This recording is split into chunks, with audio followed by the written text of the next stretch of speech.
प्रेरणा में आप सभी का हार्दिक अभिनंदन, हार्दिक स्वागत। हम सभी ने महाभारत की कहानी पढ़ी है, देखी है, सुनी है।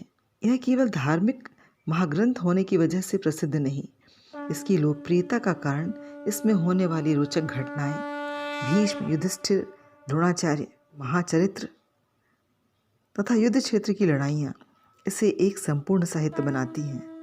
किंतु इस महाग्रंथ की महत्ता जिस अध्याय में छुपी है वह है गीता उपदेश, जिसे जीवन का सार कहा जाता है, जीवन दर्शन कहा जाता है। 18 अध्यायों के 700 श्लोक, जिसमें श्री कृष्ण पहली बार ईश्वर रूप में अपने उपदेशों से युद्ध क्षेत्र में खड़े अर्जुन की व्यग्रता, चिंताओं और उलझनों का। महाभारत ग्रंथ की आत्मा है गीता, किंतु दुखद यह है कि घर के बड़े बुजुर्गों के अतिरिक्त गीता के उपदेश ना ही आज के युवा पढ़ते हैं, ना ही बच्चे इसे जानने की जिज्ञासा रखते हैं। कारण यह है कि वह इसे एक उपदेश मात्र मानते हैं। गीता के उपदेश उन्हें जटिल और गूढ़ लगते हैं, क्योंकि यह अन्य अध्यायों की तरह मनोरंजक नहीं लगती। बहुत हुआ तो पूजा स्थल में रखी गीता को वे पूजा या यदा कदा कथा में सुनकर भूल जाते हैं। किंतु आज के समय में सबसे ज़्यादा गीता उपदेश की उपयोगिता बढ़ते बच्चों को है, हमारे युवाओं को है। आज की विषम परिस्थितियों में जहाँ बच्चे जीवन की छोटी छोटी उलझनों से गहन विषाद में डूब जाते हैं, निराशा में डूब जाते हैं, परिणाम स्वरूप असमय वे अपने जीवन को खत्म तक कर देते हैं, यह चिंता का विषय है। अतः सही समय है कि गीता को जलस्थली में बंद अलमारियों से बाहर लाकर नित्य बच्चों को इसे पढ़ने के लिए प्रोत्साहित किया जाए, ताकि वो इसे जानने की कोशिश करें, इसके भीतर के सार को समझने की कोशिश करें।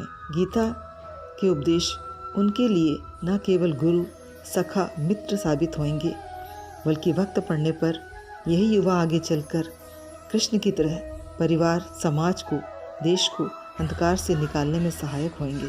गीता के उपदेश उनके जीवन की सुंदर नींव का निर्माण करने में सहायक होंगे। आज के वीडियो में गीता के अध्याय के 3 श्लोक, इन्हें हम समझेंगे और उनकी समसामयिक उपयोगिता को भी जानेंगे। दूसरा अध्याय, श्लोक 11वां। श्री भगवान उवाच अशोच्यान्वशोचत्वं प्रज्ञावादस्य भाषसे गतासून गताशोच नानुशोचन्ति पंडिताः। The Lord said, grieve for those who are not to be grieved for, yet you speak words of seeming wisdom. The enlightened grieve neither for the living nor for the dead.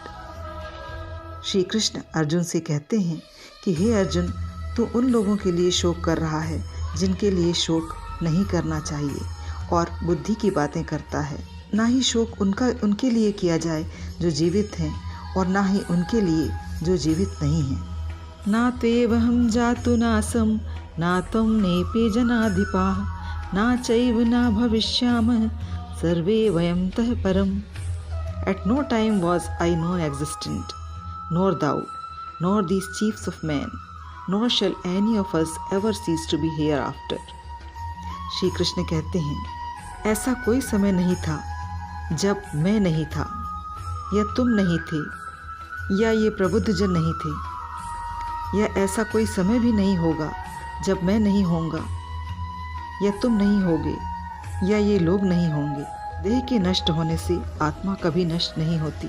देहिनोऽस्मिन् यथा देहे कौमारं यौवनं जरा तथा देहान्तरप्राप्ति धीरस्तु न मुह्यति। As the soul dwelling in the body goes through childhood, youth and old age, so it moves to another body. The wise are not disturbed in mind over it. कि जिस तरह आत्मा शरीर में रहती है और हर अवस्थाओं में, चाहे वो बचपन हो, युवावस्था हो या बुढ़ापा हो, सदैव शरीर के साथ चलती है, ठीक उसी तरह से एक अवस्था दूसरे देह में जाना है, यह भी एक परिवर्तन की अवस्था है। अतः मनुष्य को इस परिवर्तन से परेशान नहीं होना चाहिए, भयभीत नहीं होना चाहिए।